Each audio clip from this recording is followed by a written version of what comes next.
Hi, my name is Julio Rivera. I'm an activist, journalist, adventurer, veteran, television presenter, and businessman.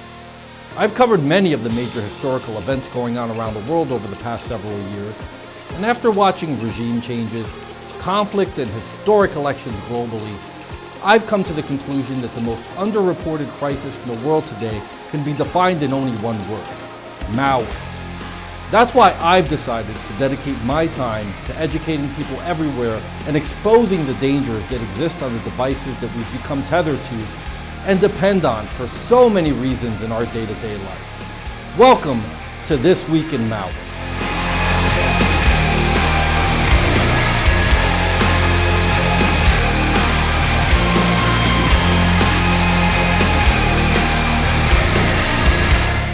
On This Week in Malware, we'll be covering Google is warning users of an increase in government-sponsored phishing attacks using NetWalker Ransomware during the COVID-19 pandemic. Cyber attacks against telecommuters are on the rise. As more of us begin working from home, what can we do to secure our private networks from online threats? And cyber threats and homeschooling. How can we keep our kids safe while they're learning online?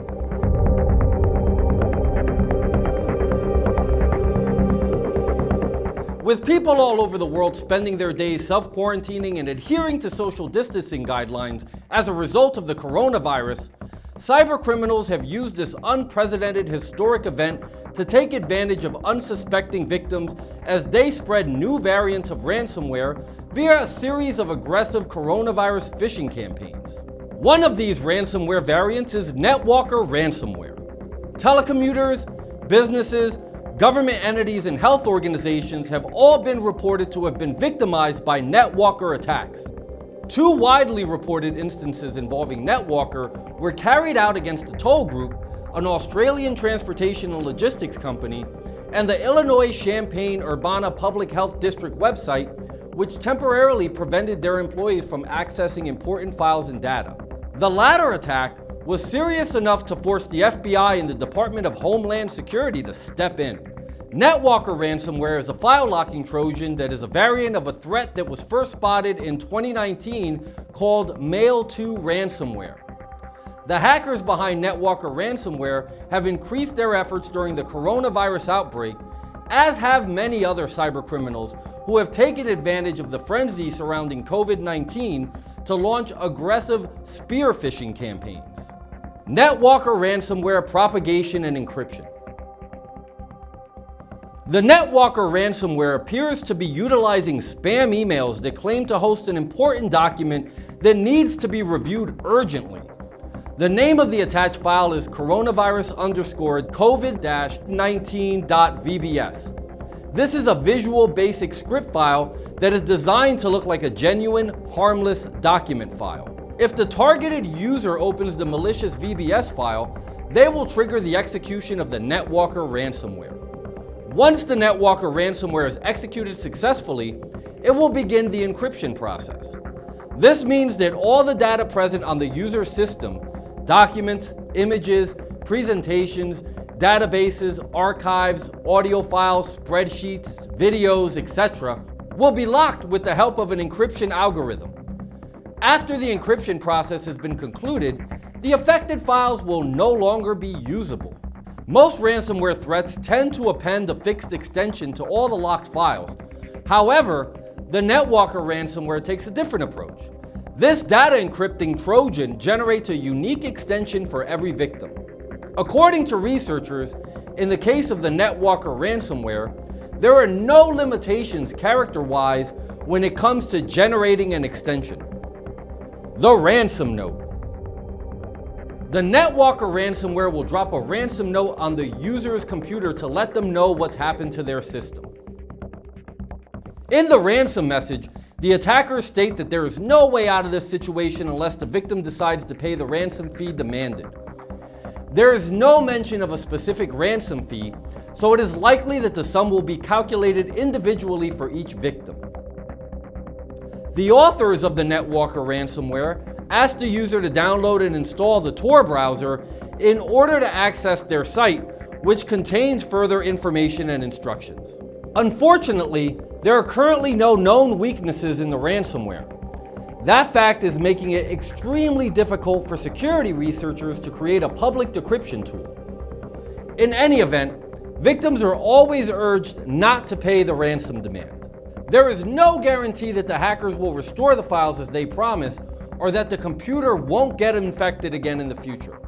With cyber criminals taking advantage of significant news events like the coronavirus pandemic, everyone should be more vigilant when it comes to suspicious-looking emails claiming to have vital news and information, as there really are usually no obvious signs that an email may be carrying malware. And always remember to stick to official sources when looking for your news.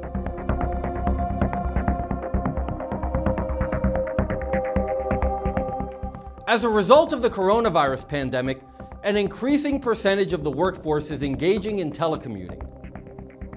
Predictably, cyber attacks against telecommuters are now on the rise. Let's learn more about the threats facing citizens as we move forward with our new normal. The COVID-19 pandemic has been prime time for hackers.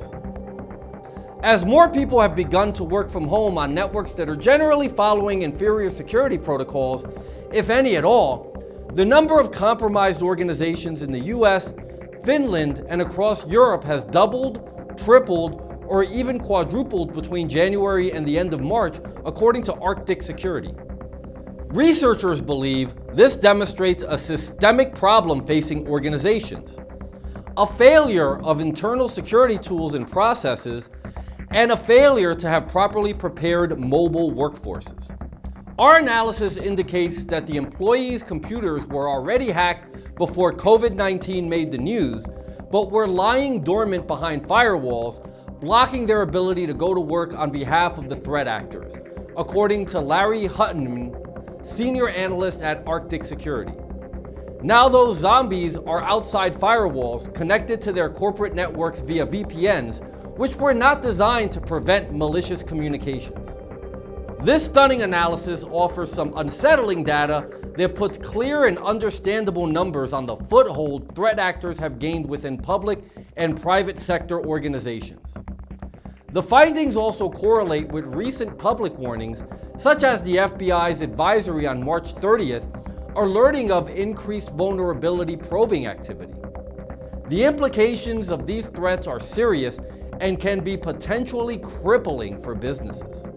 Hackers are using the COVID-19 pandemic period to target people with malware and ransomware, which can compromise crucial personal data as well as the data of businesses both large and small. A nondescript email promising the latest update on COVID-19 statistics or projections during the week ahead can easily attract the attention of internet users. Even the sender's email address will appear quite normal and legitimate. However, it could be a malware-laced email phishing for data from the computer or giving remote access to cyber criminals, or even worse, an email loaded with ransomware looking for a payout for restoring your access. One of the malware phishing campaigns that has seen a rise amid the coronavirus pandemic is Bazaar Backdoor, which is a malware Trojan delivered via phishing emails. This strain of malware was developed by the infamous TrickBot malware gang. Bazaar Backdoor is delivered by email to individuals through the SendGrid marketing platform. The emails are crafted to look as if they are related to COVID-19 matters and are hosted in Google Docs. After opening the email, the victim is shown a Word document or PDF, but it doesn't open and the individual is asked to click on the provided link to view. Ad servers have also been targeted by a mysterious hacking group that is looking to run malicious ads. Cybersecurity firm Confiant has exposed the operation in which hackers use a flaw in the old Revive ad servers that allows them to break into networks running on the ad server. Once they gain access, they attach malicious code to existing ads. Revive is an open source ad serving system that has been in operation for well over 10 years. As soon as an infected ad gets onto legitimate sites, the code immediately redirects the website's visitors to websites loaded with malware-infected files. These malware files are usually masquerading as Adobe Flash Player updates.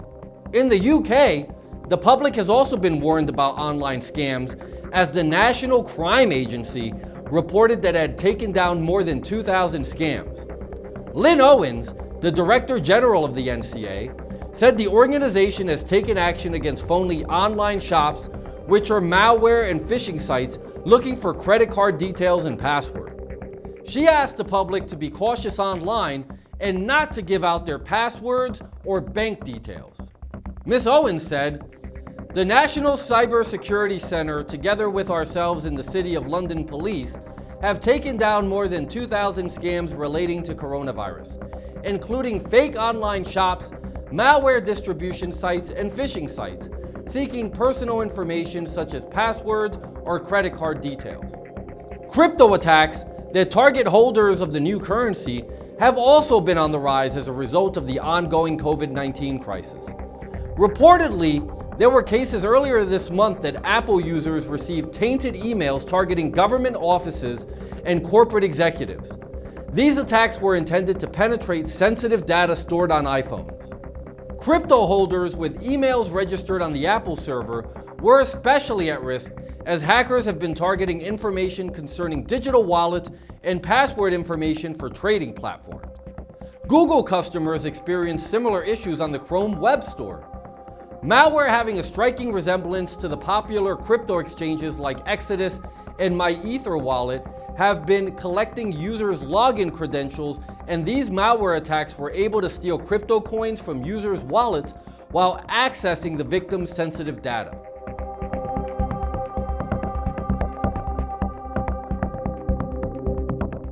Prior to COVID-19, children spent most of the day at school. That's where many were first introduced to internet safety and were protected when going online by systems that filter or restrict access to online content. Schools have always provided protective environments against content like pornography, and also protected children from threats such as viruses and unmoderated social media. This is usually done using filters and blacklists applied to school devices or through the school's internet connection. But with many children learning from home, most parents may not be aware of the need for the same safeguards. Many parents are also working from home, which may limit the time they have to set up a secure online environment for kids. So, what can parents do to keep their children safe? As a result of increased online learning, downloading new applications and receiving more email, children could be exposed to a new batch of malware threats in the absence of school-based controls. This can include ransomware threats. For example, COVID-Lock, which is an application offering coronavirus-related information that targets the Android operating system and modifies the PIN code for the lock screen. If infected with COVID-Lock, the user can lose total access to their device. COVID-Lock was found on the website coronavirusapp.site, which is one more to add to the list of sites to not visit or trust. The website recommends users download and install an app that they claim offers regular updates about the coronavirus, including notifying users when the virus reaches where they live. It also claims to offer heat map visuals that show the spread of the infection across an area. COVID-Lock locks users out of computers.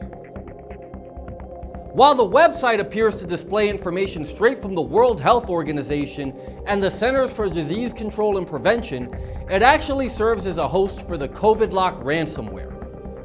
The ransomware, as expected, locks users out of their devices and demands a ransom payment.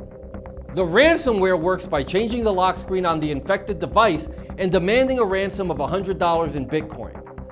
Victims are told if they pay the ransom, they will receive a decryption key to unlock their screen and get back control over their device. COVID-Lock threatens that all the information on the device will be erased if payment isn't received within 48 hours. All the information on the phone, including photos, videos, messages, and contacts, will all be deleted. The ransom note is written in a way to scare victims into complying with the hacker's demands. The message reads, "Your GPS is watched and your location is known. If you try anything stupid, your phone will be automatically erased.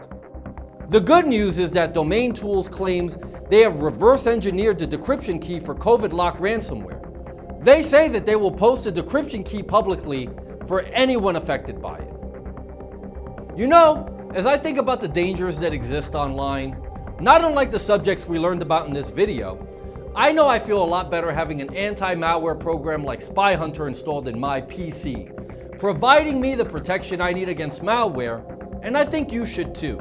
Spy Hunter 5's strongest features are found in its malware repair capabilities. Spy Hunter 5's remediation algorithms dive deep into your system to remove and address complex malware issues affecting PCs today.